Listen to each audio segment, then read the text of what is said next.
Siyanibingelela nonke bazalwane egameni lenkosi yethu uJesu. Namhlanje sinobaba umfundisi uCekwane ozosikhonza phansi kwesihloko esithi ukubuya kweNkosi uJesu.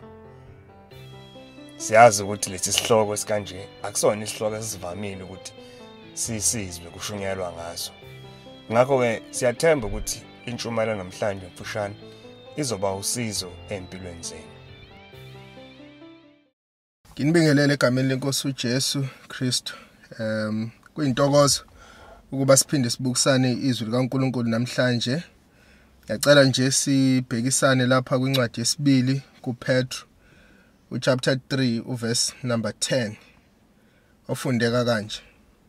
Kepha usuku lwenkosi liyakufika njengesela mhla amazulu eyakudlula ngokuhlokoma. Kuyakusha konke, kubhidlike, nomhlaba nemisebenzi yawo kuyakusha. Namhlanje sizokhuluma ngokubuya kweNkosi uJesu. Ngicabanga ukuthi asikho isifundiso kwinkolo yobuKristu esihlaseleke njenganokubuya kukaJesu. Isifundiso lesi sidelelekile kwabaningi, ikakhulu kwabangakholwa. Ukubuya kaJesu kuyihlaya kubo, amampunge, indaba endala nje ekade yayixoxwa, into engasoze yenzeka. Abanye abakholwa nokuthi kunomuntu nje emhlabeni okholwa ukuthi ngelinye ilanga uJesu Kristu uyobuya. Ngathi nje into ewubula lento ethi uJesu Kristu uyobuya. Akuyona into entsha le, into endala. Kahle kahle ngisho umpostoli uPetru wakhuluma ngayo ememezela ukuthi ensukwini zokugcina kuyofika abantu abobe befundisa bedelela ukubuya kaJesu, bekuhleka usulu ukubuya kaJesu. Uma ubheka nje lapha ku chapter 3 uverse 1 kuya ku verse number 4 ufundeka kanje: le ncwadi bathandekayo isingeyesibili enginilobele yona, engivusa ngazo ingqondo yenu emhlophe ngokunikhumbuza, ukuze nikhumbule amazwi ashunyelwa ngaphambili yibo abaprofeti abangcwele nomyalo weNkosi nomsindisi owashunyelwa ngabapostoli benu.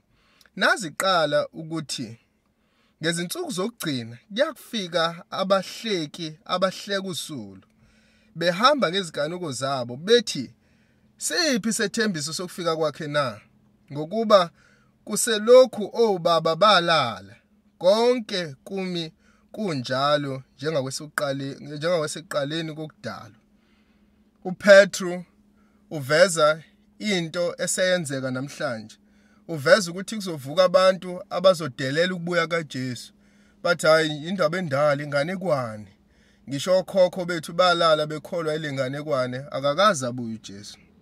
Kodwa kule ncwadi uPetru uyalivikela leliqiniso lokubuya kaJesu. Fisa nje ukuveza amaphuzu amabili uPetru alivikela ngayo leliqiniso.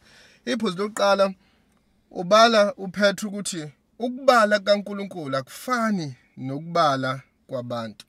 Sibheke nje lapha ku verse 8 uthi, kodwa bathandekayo, maningakhohlwa ilento inye yokuthi kuyo iNkosi usuku lunye lunjengeminyaka eyinkulungwane, nokuthi iminyaka eyinkulungwane injengosuku lunye. Thina singabantu sidalwe sabekwe esikhathini. Kithi kukhona ihora, kube khona usuku, kube khona isonto nenyanga, kanjalo neminyaka. Singabantu abaphila ngokwesikhathi.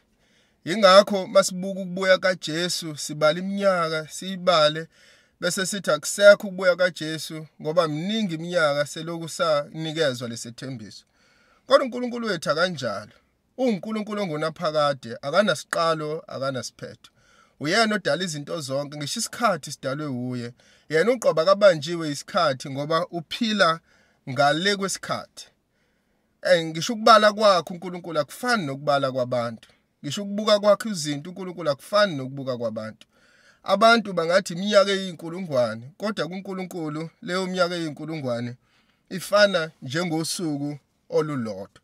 Ngalowo mazwi uNkulunkulu akalibele ngokwesithembiso sakhe. Isethembiso sakhe asikakadluli isikhathi uNkulunkulu asimisile sokusifezekisa. Thina lokho sithi indaba endala kuNkulunkulu indaba entsha ngoba ihamba ngokwehlelo lukaNkulunkulu.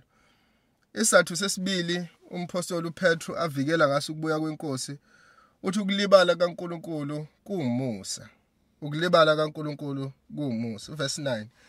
Uthi iNkosi ayilibali ngesithembiso sayo, njengalokhu abanye bethi kungukulibala. Kepha iyanibekezelela, ingathandi ukuba kubhubhe namunye, kodwa ukuba bonke beze ekuphendukeni. Sesiyathola ukuthi uma abantu bethu uJesu libele, asike sithi ngempela uJesu Kristu libele. Lokho kulibala kukaJesu Kristu kubabuye kukunikeza ithuba wena ukuthi uphenduke ukhole uJesu. Esikhundleni sokuba abantu badelela ukubuya kaJesu, ukubuya kaJesu, ukulibala kwako kuwumusa uNkulunkulu awunikeza abantu ukuba balizwe izwi likaNkulunkulu, ngokulizwa izwi likaNkulunkulu baphenduke. Ngifisa namhlanje ukumemezela amaqiniso amathathu malana nokubuya kaJesu. Uma ngithi lawa amaqiniso, ngisho ukuthi amaqiniso noma ngabe uyakholwa ukuthi uJesu uyabuya noma ngabe ukholwa ukuthi uJesu uyabuya. Iqiniso lokuqala engifisa ukulimemezela ukuthi uJesu uyabuya. Kuverse number 10. Kepha usuku lweNkosi luya kufika. Noma ngabe uyaphika noma ngabe awuphiki, usuku lweNkosi liya kufika. Leli qiniso noma ngabe uyavumelana nalo noma uvumelani nalo, noma ngabe uyalikholwa noma ngabe awulikholwa, iqiniso elingasoze laphika. uJesu uyabuya. Ukubuya kaJesu akuzuvinjwa ukuthi kukhona abangabazayo nabakuhleka usulu ukubuya kaJesu. Kunaloko uJesu uyabuya. Kodwa nansi into ezokwenzeka uma uJesu Kristu ebuya. Leyiphuzu lethu lesibili. uJesu uyabuya ngesikhathi esingalindelekile. Verse number 10. Kepha usuku lweNkosi liya kufika njengesela. Liya kufika njengesela. Kuyakuthi ekhaya kade zonke insuku nikhiya iminyango, nithatha ukhiye emontweni nikhiya imoto, kungenzeki lutho. Ngelanga nje okhohlwa ngalo ukhiya iminyango, nelanga okhohlwa ngalo ukuthatha okhiye bemonto, bese liyafika isela. Siyasiza sithi isela linesuluphezi ngoba lifika engazi ukuthi belazi ukuthi yilanga leli belingalilindele, bese lifike lona emzini womuntu. Kanjalo ukubuya kaJesu Kristu kuya kuba njalo, uyofika njengesela. Kulabo abangakholwa ukuthi uJesu Kristu uzobuya, uzofika kubo njengesela. Bazozumeka, bazophaphamisa esemnyango uJesu Kristu. Bayothuka bome khweqe uma uJesu Kristu esebuya. Ngoba leli qiniso kade beliphikisa, belihleka usulu, liyoba iqiniso phambi kwabo. uJesu Kristu uzobafica bengakaphenduki ezonweni zabo. uJesu Kristu uzobafica behamba endleleni ephambene, behamba ebumnyameni. Bazofica besadaza inkani, besaphika inkani. Bazofica abanye beseyigcawini bephikisa ukubuya kaJesu, bese uJesu Kristu uyabuya. Bayophoxeka ukuthi lokho kade bekuhleka usulu sekuyiqiniso sekwenzakalile. Bayodumala ngobula babo ukuthi yonke lento kade beyisho bezitshela bahlakaniphile, kodwa sonke lesikhathi bebekade beziwula. Uyabuya uJesu Kristu. Kodwa kubazalwane uJesu akafiki njengesela. Abazalwane bamlindile uJesu. Indlela yokuqala abazalwane abamlinde ngayo uJesu Kristu ukholwa egameni likaJesu. Abazalwane bayilabo abasindisiwe, bayilabo abalungisisiwe phambi kaNkulunkulu. Bayilabo abangeke bazumeke kubuyeni kaJesu Kristu. Kunaloko uJesu uyobuya bemlindile. Ngisho na njalo masihlangana njengabazalwane sihlephula isinkwa, sidle isidlo senkosi. Lithi izwi likaNkulunkulu incwadi yokuqala kwabaseKorinte chapter number 11, sisuke simemezela ukufa kweNkosi izibuye. Sisuke sikhumbuzana njengabazalwane ukuthi uJesu Kristu uyabuya. Incwadi yokuqala kuJohane chapter number 3, uthi uJohane laba banalo lelo themba bayazihlambulula ngokuba yena uhlambulukile. Njengabazalwane masivuma izono, sisuke sivuma izono ukuze uJesu Kristu ngelanga abuya ngalo asifice sihlambulukile. Akuyoba ukuthuka noma siyothuka thina njengabazalwane ekubuyeni kaJesu. Kunaloko uJesu uyobuya simlindile. Iqiniso lesithathu engifisa ukulimemezela ukuthi uJesu ubuya ukuzokwahlulela. Verse number 10. Kepha usuku lwenkosi liyakufika njengesela mhla amazulu eyakudlula ngokuhlokoma. Kuyakusha konke, kubhidlike, nomhlaba nemisebenzi yawo kuyakusha. Leli lona iqiniso ekumele lisabise abantu abaningi, ikakhulu laba abangakholwa, laba abakuhleka usulu ukubuya kaJesu. uJesu Kristu uzobuya ukuzokwahlulela. Ngifisa ukusho lamazwi. Ungabahlula abazalwane ngempikiswano, kodwa ngeke uzumhlule uJesu Kristu ekubuyeni kwakhe. Uma uJesu Kristu ebuya, ubuya ukuzokwahlulela. Wonke amadolo lithi izwi kaNkulunkulu azoguqa phambi kaJesu Kristu, nezilimi zivume zithi uJesu Kristu uyinkosi. Ekubuyeni kwakhe yonke imlomo iyovalwa. Akekho umuntu oyoba nesibindi sokuma phambi kwakhe aphikise. Bonke abaphikisi balesikhathi bawuphelelwa amazwi ekubuyeni kwakhe. And izwi likaNkulunkulu liveza isithombe esesabekayo mhla uJesu Kristu ebuya. Uthi uJesu Kristu mhla ebuya kuyodlula izulu. Inyanga nenkanya ezinesibhakabhaka kuyogoqana. Ilanga liyogoqana. Ama-galaxies nayo yonke indali iyogoqana ekubuyeni kaJesu Kristu. Ithi ayodlula ngokuhlokoma, kuyoba khona ukuhlokoma okukhulu. Kuyobe ngathi ukuduma kwamanzi. Kuyobe ngathi kuza umlilo omkhulu nokuvutha okukhulu. Kuyobe kuwa njengemithi emikhulu iwiswa umlilo kuwohloka. Konke kuyokohloka phambi komhlaba.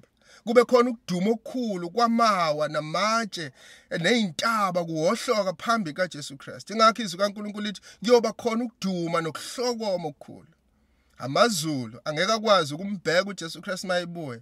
Ngisho umhlaba uqoba uyokwazi ukumbheka uJesu Kristu mayebuya. Konke kuyoncibilika phambi kaJesu Kristu. Ngoba umlilo omkhulu oqothulayo uyobusuza emhlabeni.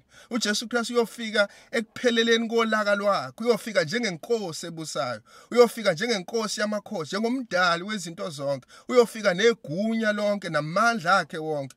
Uyofika ekupheleleni kolaka lwakhe nentukuthelo yakhe eyobiqondene nalabo abophikisana nokubuya kaJesu Kristu.